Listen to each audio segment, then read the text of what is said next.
Online ഗിമ്മിക്കുകളോ പരിപാടികളോ ഈ ഒരു promotion കാര്യങ്ങളൊക്കെ തുടങ്ങിയിട്ട് മേ ബി ഒരു 5-6-7 വർഷമായിട്ടുണ്ടാവുള്ളൂ മാക്സ്. അതിന് മുന്നേ 2-3 ജനറേഷന്റെ സൂപ്പർ സ്റ്റാറാണ് അദ്ദേഹം. അദ്ദേഹത്തിന്റെ സിനിമ ഇറങ്ങുന്നതിനുള്ള നമുക്ക് ഈ സോക്കോൾഡ് പടങ്ങളിൽ കാണിക്കേണ്ടി വരുന്ന ഓൺലൈൻ ഗിമ്മിക്കിന്റെ യാതൊരു ആവശ്യമില്ല ഇവിടെ എന്നുള്ളതാണ് വാസ്തവം. രണ്ടാമത്തെ കാര്യം, എല്ലാവരും ആന്റിസിപ്പേറ്റഡ് ആണ്. എന്താണ് ആ പടം, എന്താണ് ആ പടം, എന്താണ് നമ്മളിപ്പോൾ സംസാരിക്കുമ്പോൾ ഞാനത് കഴിഞ്ഞ് ചെയ്തിട്ടുള്ള ഇതിലധികം പ്രൊമോഷൻസ് കൊടുത്തിട്ടുള്ള പടത്തെ കുറിച്ചൊന്നും ജനങ്ങളെന്നോട് ചോദിച്ചിട്ടില്ല. പക്ഷെ എന്നോട് ചോദിച്ചിട്ടുള്ള എൻ്റെ സുഹൃത്ത് സർക്കിളിൽ നിന്നാണെങ്കിലും ഫാമിലിയിൽ നിന്നാണെങ്കിലും ബസൂക്ക എന്നാണ് റിലീസ്, ബസൂക്ക എന്നാണ്. അവർക്ക് ബസൂക്കയെ കുറിച്ചാണ് അറിയേണ്ടത്. അത് നമ്മൾ പ്രൊമോഷൻ നടത്തിയിട്ടല്ല, പക്ഷെ ആളുകൾ അറിയും മമ്മൂക്കപ്പടം കേൾക്കും. അതേപോലെ തന്നെ കാരണം സിനിമ ഇറങ്ങി നല്ല റെസ്പോൺസുകൾ വന്നുകൊണ്ടിരിക്കുന്നു. പക്ഷെ ഒരു സൈഡിൽ നിന്ന് ഒരു നെഗറ്റീവ് റിവ്യൂസ് ടോപ്പിലെ റിവ്യൂ ഇന്നലെ ഇറങ്ങിയായിരുന്നു. അപ്പം താങ്കൾക്കെതിരെ എനിക്ക് തോന്നുന്നു കുറച്ചുകൂടെ പേഴ്സണൽ റിവെഞ്ച് പോലെ എനിക്ക് തോന്നി. കാരണം കടയിൽ ഇറങ്ങിയ സമയത്ത് താങ്കൾ വിമർശിച്ചുകൊണ്ട് ഇങ്ങനെ തങ്ങളുടെ പടങ്ങൾ മാത്രം ടാർഗറ്റ് ചെയ്ത് താങ്കൾ വിമർശിച്ചുകൊണ്ടൊരു റിവ്യൂ പറഞ്ഞിട്ടുണ്ടായിരുന്നു. എനിക്ക് അങ്ങനെ തോന്നിയോ? ഞാൻ റിവ്യൂ കണ്ടു. പക്ഷേ ഇത്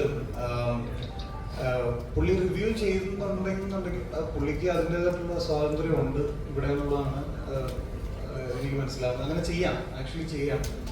മാത്രമല്ല പുള്ളി നെഗറ്റീവ് മാത്രമല്ല, പുള്ളി എന്നെ പറ്റി പോസിറ്റീവും പറഞ്ഞിട്ടുണ്ട്. ബാക്കിയുള്ള പടങ്ങൾ, ഇപ്പോൾ പ്രണയവിലാസവും അങ്ങനെയുള്ള പടങ്ങളിലൊക്കെ പുള്ളി പറഞ്ഞിട്ടുണ്ട്.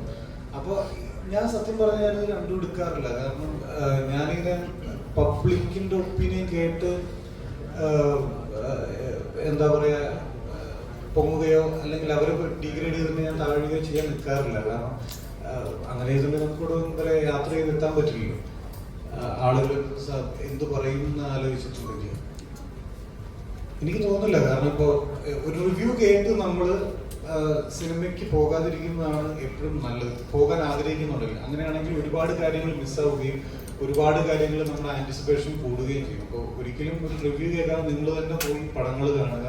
നിങ്ങൾ ഈ റിവ്യൂസ് നെഗറ്റീവ് ആണെങ്കിലും പോസിറ്റീവ് ആണെങ്കിലും ഇത് കേട്ട് പടത്തിന് പോകുന്നുണ്ടെങ്കിൽ നിങ്ങളുടെ തിയേറ്റർ എക്സ്പീരിയൻസിനെ അത് വല്ലാതെ ബാധിക്കും. മാത്രമല്ല നെഗറ്റീവ് കേട്ടിട്ടാണ് പോകുന്നുണ്ടെന്നുണ്ടെങ്കിൽ പോകാതിരിക്കുന്നത് എന്നുള്ളൊരു തീരുമാനം ഉണ്ടെങ്കിൽ ഓക്കെ ഈ പടത്തിന് നെഗറ്റീവ് കേട്ട് ഇനി ഞാൻ പോകുന്നില്ല എന്ന് വിചാരിച്ചാൽ ഈ പറയുന്ന ഇപ്പോൾ ബസൂക്കയാണെന്നുണ്ടെങ്കിൽ അതിൻ്റെ മമ്മൂക്കയുടെ ഇത്രയധികം നല്ല പെർഫോമൻസ് നിങ്ങൾക്ക് കാണാൻ പറ്റില്ല എന്നുള്ളതാണ് എൻ്റെ ഒരു കാര്യം എനിക്ക് തോന്നിയിട്ടുള്ളത്.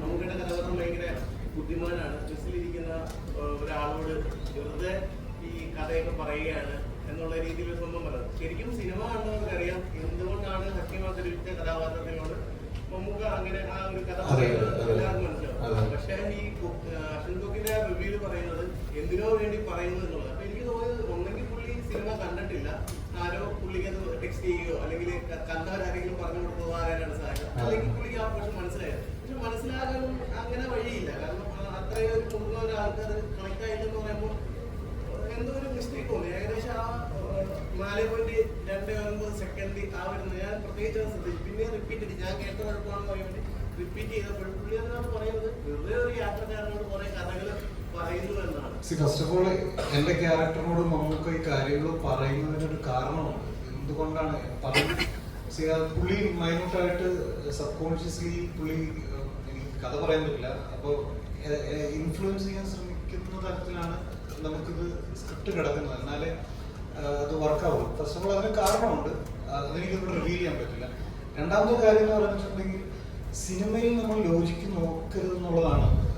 അതുകൊണ്ടാണ് അത് സിനിമയാണോ ഇല്ലെങ്കിൽ നമുക്ക് ഡോക്യുമെന്ററിയോ ഇല്ലെങ്കിൽ വേറെ എന്തെങ്കിലും ചെയ്താൽ പോലെ. സിനിമ എന്ന് പറയുന്നത് ലോജിക്കിന് അത്ര കൊടുക്കേണ്ട പ്രാധാന്യം അത്രേ ഉള്ളൂ. ഇല്ല ഞാൻ ഈ കാര്യത്തിനല്ല, ഞാൻ രണ്ടാമത് വേറൊരു പോയിന്റ് ആയിട്ട് പറഞ്ഞതാണ്. ഈ പറഞ്ഞ കാരണത്തിന് പുള്ളി അതങ്ങനെ പറഞ്ഞിട്ടുണ്ടെങ്കിൽ അതിന് കാരണമുണ്ട് എന്നുള്ളതാണ്. നമ്മുടെ മര്യാദയ്ക്ക് സിനിമ കണ്ടിട്ടുള്ള ആളുകൾക്ക് മനസ്സിലാവാൻ പറ്റും അതിന് കാരണമുണ്ട്. അത് ഞാൻ കേട്ടായിരുന്നു ഞാൻ ശ്രദ്ധിച്ചു എന്നുള്ളതാണ്. പക്ഷെ ഞാൻ പറഞ്ഞില്ല, ഞാനത് മൈൻഡ് ചെയ്യാറില്ല. എപ്പോഴും പറഞ്ഞ പോലെ വേറൊരു കാര്യം എന്തോ ബ്രോ എന്ന് വിളിക്കുന്ന അങ്ങനെയൊക്കെ പറയുന്നത് കേട്ടു. പക്ഷെ ഞാൻ ബ്രോ എന്ന് വിളിക്കാറുണ്ട്. അപ്പൊ എനിക്ക് അതിൽ അരോചകം തോന്നിയില്ല. രണ്ടാമത്തെ വേറൊരു കാര്യം എന്ന് പറഞ്ഞിട്ടുണ്ടെങ്കിൽ ഈ ക്യാരക്ടർ എങ്ങനെയാണ്, ഇയാൾ ഇറിറ്റേറ്റിംഗ് ആണ്. എൻ്റെ ക്യാരക്ടർ കുറച്ച് ഇറിറ്റേറ്റിംഗ് ആണ്. കൂടെ ഇരിക്കുന്ന ആളുകളുടെ അല്ലെങ്കിൽ അവരുടെ കംഫർട്ട് സോൺ മര്യാദ കൊടുക്കാത്ത ഒരാളാണ് ഈ എൻ്റെ ക്യാരക്ടറിനകത്ത്. അപ്പോൾ അയാൾക്ക് അങ്ങനെ ചെയ്യും. അയാൾ ബ്രോക്ക് വിളിക്കും, ചിലപ്പോൾ വേറെ എന്തെങ്കിലും പറയും, വെറുതെ അടുത്തിരിക്കുന്നവരോട് ചോദിക്കും, ഹെഡ്സെറ്റ് വെക്കാതെ ഫോണിൽ ലൗഡായിട്ട് പാട്ട് കേൾക്കും, ഫോൺ കോൾ ചെയ്യും. അത് നമ്മുടെ കൂടെ ഉണ്ടാവില്ല. ഇപ്പോൾ തിയേറ്ററിൽ വന്നിരിക്കുമ്പോൾ ഇതെല്ലാം ആൾക്കാരുണ്ടാവില്ല. അപ്പൊ അങ്ങനത്തെ ഒരു സ്വഭാവമുള്ള ഒരു വ്യക്തിയാണ്. അയാൾക്ക് ആ ഒരു സോഷ്യൽ ക്യൂ ഇല്ല.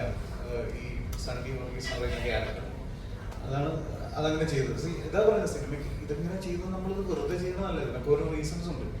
എന്നാലേ അയാളെ അങ്ങനെ രീതിയിൽ നമുക്ക് പോർട്രേറ്റ് ചെയ്താലേ ഈ സിനിമയിൽ ഇത് ലാൻഡ് ആവുള്ളൂ. അതുകൊണ്ടാണ് അങ്ങനെ നമ്മൾ പ്ലേസ് ചെയ്തിരിക്കുന്നത്. ഒരാളുടെ അഭിപ്രായം റിവ്യൂ രീതിയിൽ നെഗറ്റീവ് ആയിക്കോട്ടെ പോസിറ്റീവ് ആയിക്കോട്ടെ പറയാനുള്ള സ്വാതന്ത്ര്യം ഓരോരുത്തർക്കുണ്ട്. തീർച്ചയായും. പക്ഷേ ഈ സിനിമയെ കൃത്യമായി മനസ്സിലാക്കാതെ വെറുതെ ജഡ്ജ് ചെയ്യുന്നത് ഒരു മോശം പരിപാടിയായിട്ട്. ഇത് വേറെ കാര്യം എന്ന് പറഞ്ഞാൽ ഇത് ഇവരുടെയും വയറ്റുപാടിന്റെ പ്രശ്നമാണ്. അപ്പൊ ഇവരുടെ നല്ല ചെയ്യുന്ന ആളുകളുടെയൊക്കെ അപ്പൊ അതിനൊരു ഫാൻ ബേസ് ഉണ്ട്. അതിന് ഇവിടെ ആൾക്കാരുണ്ട് കാണാൻ. ആക്ച്വലി ഇപ്പോ അങ്ങനെ വന്നിരുന്ന് പറയുമ്പോൾ, അങ്ങനെ രണ്ടു മൂന്ന് തക്കടിക്കുമ്പോൾ, അങ്ങനെ ഒരു വേഷം കെട്ടി വന്നിരിക്കുമ്പോഴൊക്കെ അവിടെ ആൾക്കാരുണ്ട്. അത് വേറെ തന്നെ ഒരു എന്റർടൈൻമെന്റ് ഏരിയയായി മാറിയിട്ടുണ്ട് ഇപ്പൊ. അപ്പൊ അത് സിനിമയെ ബാധിക്കും എന്നുള്ളതിൽ എനിക്ക് യാതൊരു വിശ്വാസമില്ല. തീർച്ചയായിട്ടും സിനിമയെ ബാധിക്കില്ല. കാരണം ആളുകൾ മണ്ടന്മാരല്ലോ. കാരണം ഇത്ര പേര് റിവ്യൂ കണ്ടിട്ടാണ് സിനിമയ്ക്ക് പോകുക. അപ്പൊ നമ്മള് ഇപ്പൊ എനിക്ക് എന്തെങ്കിലും കാണണമെന്നുണ്ടെങ്കിൽ ഞാൻ പോയി കാണുന്നുണ്ട്, എനിക്കൊരു അഭിപ്രായം ഉണ്ടാക്കും. അതാണ് നമ്മൾ ചെയ്യേണ്ടത്. അതാണ് നമ്മുടെ ഒരു എന്താണ് പറയാ വാല്യൂ എന്ന് പറയും, മനുഷ്യന്റെ വാല്യൂ. ഇപ്പൊ ഒരാളെന്റെ അടുത്ത് വന്ന് പുറത്ത് വേറെ എന്തോ നടക്കുന്നു പറഞ്ഞാൽ ഞാൻ വിശ്വസിച്ച് ഇവിടെ പറയുള്ളൂ. ഞാൻ പോയി നോക്കി എനിക്ക് ധാരണ ഉണ്ടെങ്കിലല്ലേ ഞാനത് ഷെയർ ചെയ്യാവുള്ളൂ. അപ്പോ തീർച്ചയായിട്ടും പടം കണ്ട അഭിപ്രായം എടുക്കുക എന്നുള്ളതാണ് ചെയ്യേണ്ട ഒരു കാര്യം. ബാക്കി നെഗറ്റിവിറ്റി ഒന്നും ബാധിക്കില്ല.